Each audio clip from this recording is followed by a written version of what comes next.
Countdown for blast off. X minus 5, 4, 3, 2, X minus 1, fire.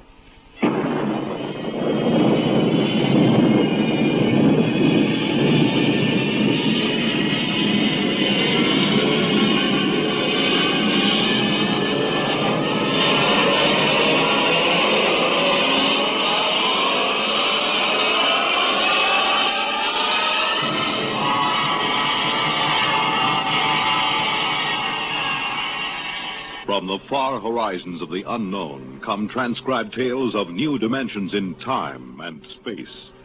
These are stories of the future, adventures in which you'll live in a million, could be years, on 1,000 maybe worlds. The National Broadcasting Company presents X minus 1.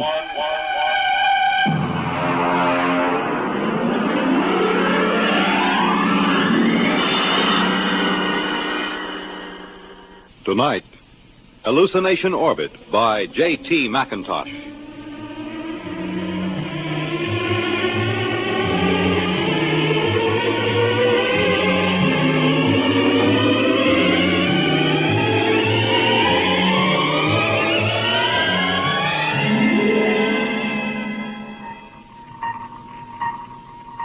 Mr. Chaka. Sir? Stand by to release pickup rocket. Yes, sir. We'll break orbit in 8 hours, have damage control pull the rods on the number 3 pile. Check leakage. Yes, sir. Try and have the locks cleared of all unessential personnel when that pickup rocket comes back. There's no point in making trouble. I understand, sir. Pickup rocket away, sir. Very well. Take over, Mr. Chaka. I will be in my quarters if I'm wanted.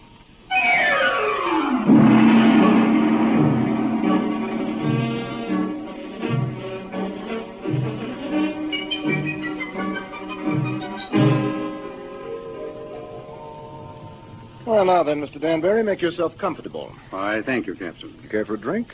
Scotch in that bulb, bourbon in the other. No, thank you. I can't get quite used to squirting liquor from a rubber bulb as if I were oiling a bearing. Well, you'd have a devil of a time pouring from a bottle in free fall. Well, how are you enjoying your trip? Very interesting. It's very nice of you to give me a lift. You know, it would have been 8 months before another ship came along. A whole lot more than that with the main Pluto beam station out. Probably 8 years. Really? That long? I thought the whole run to Pluto was under 18 months. Yes, it is when the beam is running. See, Mr. Danbury, we left Earth 27 days after the beam broadcast from Pluto station broke. We've been spaceborne close to 6 years. I suppose that's why you're on orbit around this planet, picking up supplies or something, eh? Oh. This is a standard pickup for the space beam service. We sent a rocket down to take off a man who's been the only inhabitant of this planet for a little over 2 years. Well, I expect he'll be glad to see you. Well, there's no telling. I know I would. After 2 years of duty, Mr. Danbury, you might not know anything. Oh, psychiatric troubles? Solitosis. It's from the Latin, solace, alone. Is that much of a problem? Only in space. Here, look.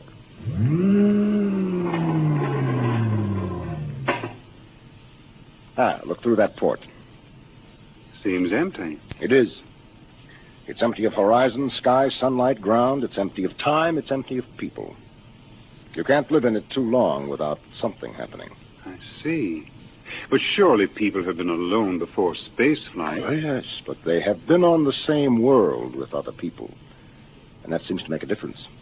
You take a hermit on Earth, he may spend his life trying to escape civilization. Put him on a deserted world, he turns psychotic. Is there a cure? Oh, sure. Put him back with people. At least about 40 people. That seems to be the critical number. See, I have 48 in this ship's complement. I could run her with about 18. But if I tried to, I'd have psychos on my hands 6 months after blastoff. But then every one of these men on the beam stations, they're all alone, aren't they? That's right. Well, then they must get it. They do. It wouldn't pay to leave more than 40 men on a space station. And less than 40 is too dangerous. Solitosis can be homicidal. So they leave one man. Now, he gets it all right. But you can snap him out of it just by taking him back to Earth. That's why I like to have as few people as possible around when the pickup ship comes back. It can be pretty unpleasant. And what are they like? How does it affect them? Well, so far I have picked up about 28 space station officers. I've seen 28 different sets of symptoms. I wouldn't want the job of getting those guys out of their stations and into that pickup rocket. Captain here. Pickup rocket. Signaling, sir. All right, Mr. Chalker, prepare to receive the pickup. Alert the psychiatric staff, and I'll be right there. Would you care to see them bring them in, Mr. Danbury? You're welcome if you have a strong stomach. I don't think so, thank you. All right. Mr. Chalker, as soon as the rocket is secured, make a trajectory for the next station. Yes, sir. That's Pluto Station 3. Carry on. Pluto Station 3. That will be a honey of a job. He has been on that lump of rock all by himself for close to 6.5 years.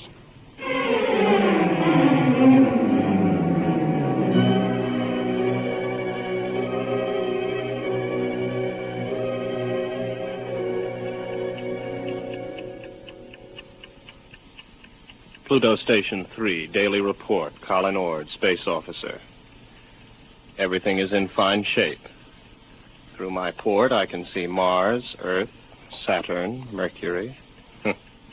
That little devil, he's hiding behind the sun. He's been quite furtive lately. Why I'm required to record this report every day escapes me, because it's quite obvious to any empty-headed brass hat at the central office that not a word of this has been worth the tape it's been recorded on for the last 5.5 years.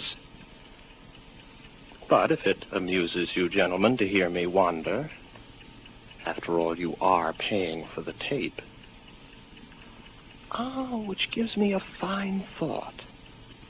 I'm going to set the pickups through the whole station and leave the tape running. That'll give you a daily report all day, so keep on listening. Right now, I have the distinct impression that Earth is winking at me. A rather suggestive, lewd wink. It helps to see the planets, doesn't it? Oh, I thought you were reading. I was. You know, if you hadn't been able to see the planets, you would have been a straitjacket case long ago. Well, who knows I'm not one now? You don't, anyway. Well, I think that so long as you talk sanely about madness, you can't be so far gone. It's out there somewhere, isn't it? The rescue ship. Somewhere. How long now, Colin? Where could they be now if they started whenever the beam failed? I haven't worked it out since the last time you asked, but they could be very close. Well, if the beam hadn't failed, they would have been here long ago, wouldn't they? Oh, sure. 11 months with the beam, over 6 years without it. Well, anyway, that triple times 6 years' pay adds up to quite a pile. You'll be set up for life when you get back to Earth, won't you? And at 29. I'll be rotten with money. Oh, well. It's been nice knowing you. That's because of the others before you. I've learned a lot. Never talk of the others. And above all, never talk of any others to come. I'm sorry. Would you like to play chess? It's a long time since we did. I don't think so, not anymore. I'm a little tired of chess. Oh, I know. I understand. I won't bother you. I'll go to my room, Colin. Well, don't get upset. I'm not. I understand. You're just tired of chess. You still listening, gentlemen? That last few minutes might have been a little confusing. You'd like to know who I was talking to, wouldn't you? I'm afraid you can't hear her on the tape. That's Una. And I'll tell you what she looks like. You might find it interesting. She's beautiful, but rather cool. She always wears a white shirt and sharp, creased green slacks. She's got a good figure, but in a calm sort of way. She plays a good game of chess, although I beat her 2 out of 3 times. Of course, you know why you can't hear her on the tape. But I still know, too. That's a point in my favor, isn't it? That brings up an interesting question, gentlemen, because I'm tired of Una. I'm beginning to find her a long, cool, slightly unappealing bore. My problem is how to get rid of her. I can't just tell her to vanish. She's a little too real for that. I dreamed up a ship to bring her. I'll have to find another to take her away. Well, I might as well get to it. Oh, no. No, I'm not going to bother about the ship. It's too much mental effort. I'd have to think up everything I saw, and frankly, gentlemen, I'm too tired. Maybe she'll take the hint. A lot of them did. Susie did. And Alice. Oh. I remember Margie. There was a girl. A load of bricks had to fall on her head. Took me 4 weeks to get rid of her. No. Let Una figure her own way to get off the station.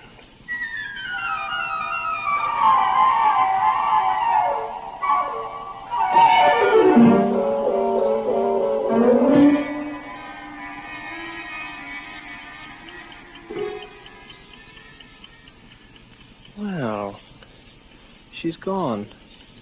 I thought she might. Her ship's gone, too. Well, all in all, I don't think Una was really very satisfactory. One of these days, I'll start believing in them, and I'll be really gone. Well, if I activate the main screens now, I'll see a ship coming into land pretty soon.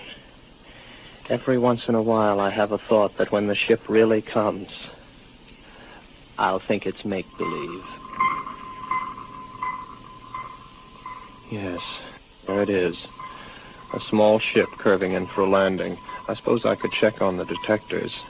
I know they register anybody within 100,000 miles, but I don't bother checking them anymore because someday the moment will come when I check the detectors. And I'll see just what I want to see. Well, the ship's coming in for a landing now. I'll go out to meet it. I'm rather interested to find out what the explanation will be for the girl. Naturally, it will be a girl.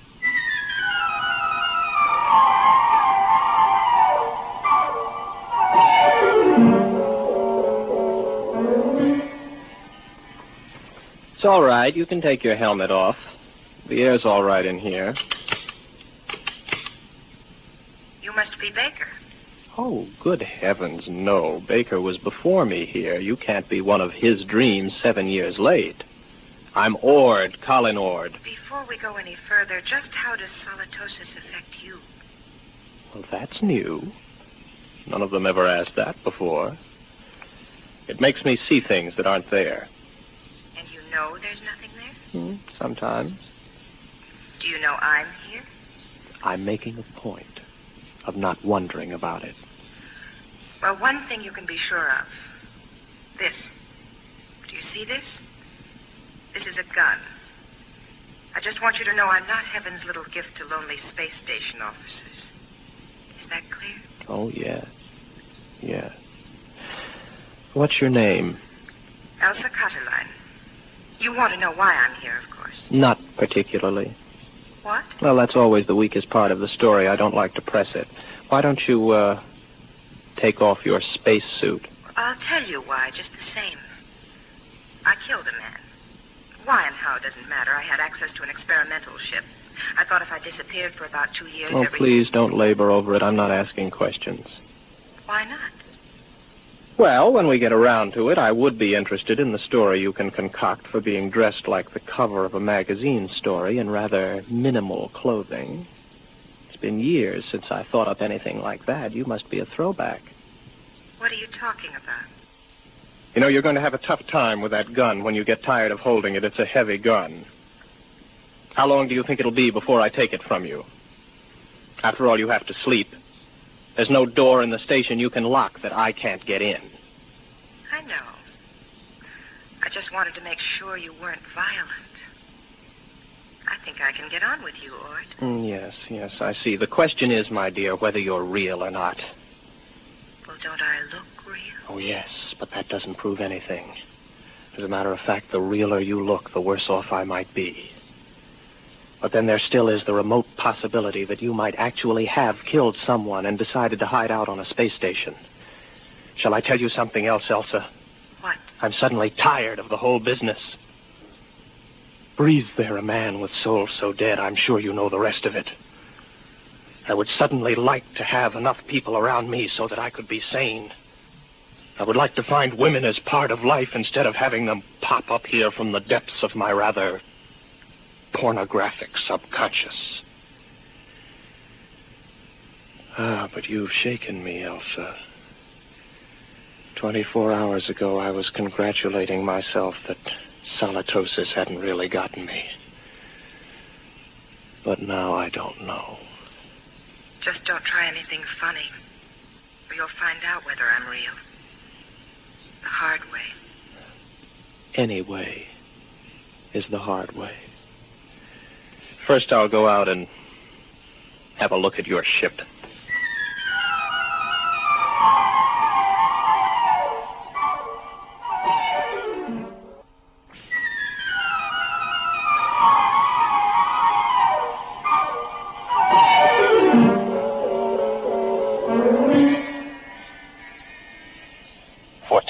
Per square inch air. Heat. Now, I take a gasoline lighter. There, the flame lights. But on the other hand, if there was no lighter and I see it, I could also see it burn when there isn't any air. As a matter of fact, how do I know that I can read a meter for air pressure? And now that I look again quickly, I find I haven't got a lighter in my hand, and as a matter of fact, the pressure meter reads 0. There's no air on this ship. As a matter of fact, there isn't any ship.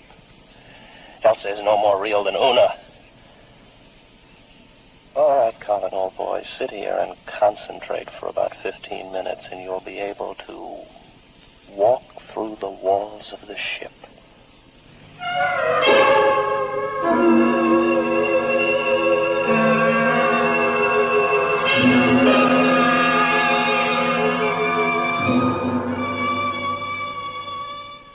Well, what did you find out there? You'd better leave. It was a mistake your coming here. I'm sorry. No, don't come any closer to me. Put down the gun. Keep back. I'm warning you. Keep back. You see, it's no use. Oh, you're a good shot. You got me right between the eyes, but I couldn't feel a thing. I can't let myself be shot now, can I? Give that to me. There. Now remember, if you shoot me, nothing happens. But if I shoot you, you die. Do you know that? Yes, I know that. I'll give you about 20 minutes to get that overstuffed figure back into that spacesuit and get off my planet. Frankly, I'm getting tired of hallucinations. Tired. Give me back my gun. No. I'll keep that. After a while, I'll put it in a drawer. It'll stay there until I forget it. Then there won't be any gun anymore. From now on, my overblown figment, there will be no more Elsas or Susies or Margies. I am not going to give in to salatosis. Maybe I'll bring Una back. At least she could play chess.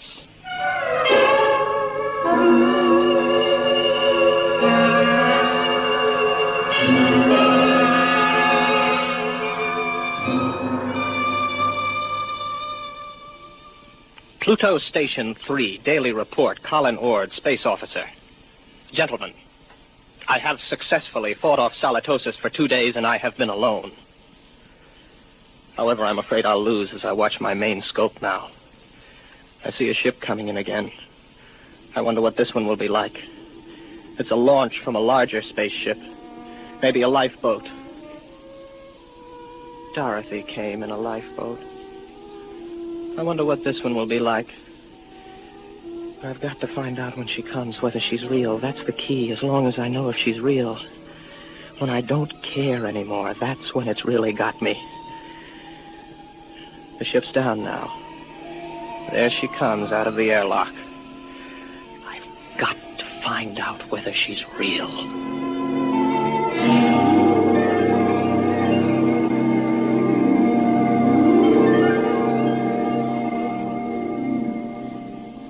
Colin Ord. That's right. I'm Dr. Lynn of 4 Star Line. Marilyn Lynn. Oh, very pretty. Are you going to tell me your story now, or do I have to wait? I'm not going to tell you anything till I've found out a little more about you. Well, you're an improvement on the last one. At least you're young and beautiful, and you're not fantastic, and you look intelligent. What do you mean? Don't worry about me. I see things that aren't there, particularly people. Oh, so you don't believe I'm here? Would you, if you were me? Do you know I'm not here? No, that comes with time. At least it always has so far. You mean you've always proved to yourself that your visitors were mere fantasy? With a struggle. Interesting. Controlled solitosis. I never heard of it before. It's a pleasure to meet you, Mr. Ord. No, that doesn't make you real. They all say that. Why should I want to make you accept me as real? I don't know. But they all do. When will you know?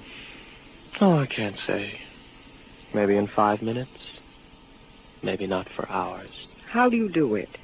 You don't shoot me to see if I die or anything like that, do you? No, nothing like that. If I shoot you, you do die, like the witches in history. They'd die if they were, and they'd die if they weren't. Your mind has remained agile enough. Naturally. I never heard of solitosis inhibiting intelligence. Would you like some coffee? Is that part of the test? Whether more coffee is actually drunk than you drink yourself? No, that doesn't help. It would be very easy for me to make half what I thought I made, to fill a cup with nothing and pass it back. You look afraid. Why should I be? What am I doing? Am I doing something I don't know I'm doing? No. Would you like me to wash the cups for you when we're done? That won't prove anything. Next time they were used, I could just imagine they were washed, couldn't I? Where are you going? To find out if you're real. My ship. Go ahead. Good luck.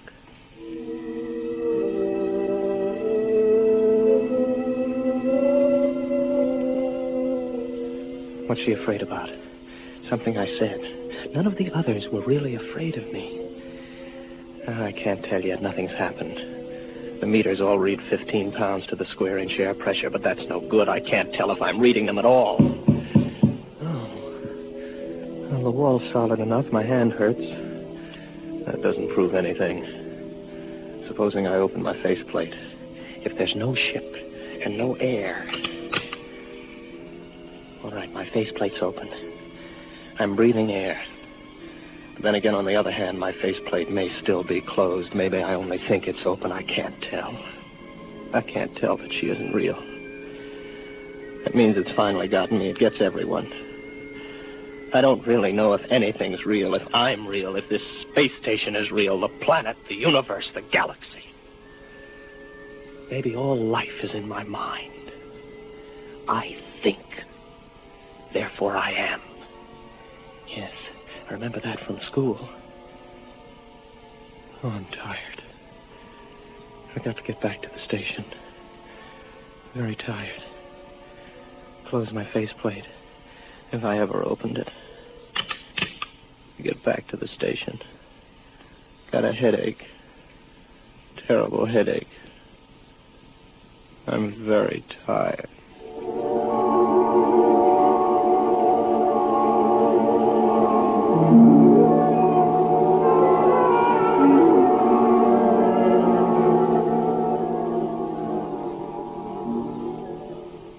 Are you all right now? Here, drink this. What happened? You came in the station lock and passed out. How long have I been out? About 24 hours. You're a very sick man, Mr. Ord. Reality. Very important thing, isn't it? It's the most important thing there is to learn. Merely to you. Solitosis naturally affects what matters most to the individual, but we needn't talk about that. But I know now. You're not real. You can't be, even though I feel you are. How did you decide that? I couldn't prove you weren't, not on your ship. I'm too far gone to figure out any test that'll work. But if you are real, then how did you avoid solitosis? The only way there is. There are 48 men and women in the relief ship that's in orbit around your planet right now. I came down in the pickup rocket. We have well above the critical number of people. I keep rational by knowing they're up there in the orbit, and as soon as I'm ready, I'll take you back up there. Well, I suppose I can wait. I don't really care if you're real or not anymore. I know. It'll take a long while before you care. You sound sad. What's the matter? It's the way you look at me. What do you mean? What do you see when you look at me? Well, you're strong. Sort of quietly beautiful. About my age. You're wearing a tunic and slacks. And you don't have a wedding ring. I noticed that. That's what I thought you saw. I'm real, but not your picture of me. I'm a doctor, Mr. Ord. All first contacts with station officers are made by trained psychiatrists. I'm a doctor. And I was a girl once. But that was 40 years ago. I'm 66. You can't be. Oh, yes. It was very nice to be a girl again.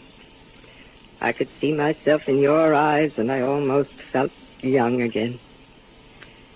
As I grow old in the next few weeks, Mr. Ord, you will be recovering. That will show you how your case is progressing. When you see me as I really am, you'll be all right. Assuming you're real, Marilyn, it really must take something to come down alone to see one of us. I think I see you now, as you really are.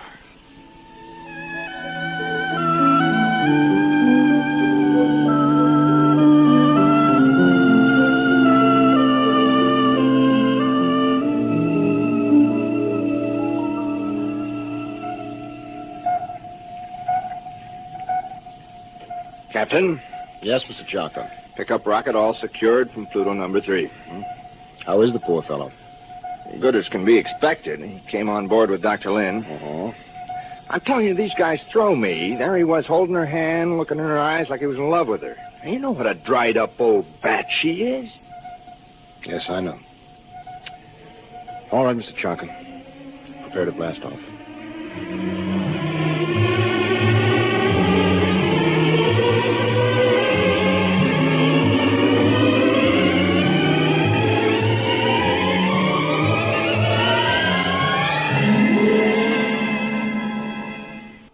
Tonight, by transcription, X-1 has brought you Hallucination Orbit, a story written by J.T. McIntosh and adapted for radio by Ernest Kenoy.